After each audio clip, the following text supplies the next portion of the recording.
ثقافة إيجابية. ثقافة إيجابية. نعم، ثقافة إيجابية من قبل الجماهير، واشتهرت بها الجماهير السعودية بكثرة. ونشوف اليوم أيضا هنا التيفو الجميل من قبل نادي الهلال، والحركات الرائعة لهذه الجماهير الكبيرة.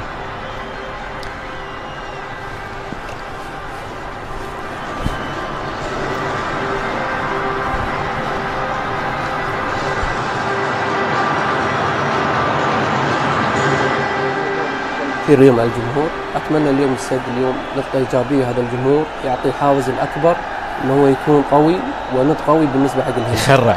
يخرع الجمهور. احنا هني ما شاء الله نحس بالرهبه يعني بصراحه يعني. ان شاء الله يكون في لاعبين اتوقع انه هذا حافز كبير.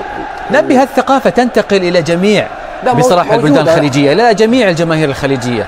حمد هي موجوده في كثير من اللاعبين، لكن ظروف المباراه وبعض الاخطاء اللي تصير ممكن تربك بعض الامور، لكن اللاعب اغلب اللاعبين هاي لانك انت هالشكل، انت هالشكل، لا انت روحك هالشكل، كل ما زاد الجمهور يزداد حماس عبد العزيز حسن، ان كان برا او لا كان أنا خالفك بخصوص نادي السد.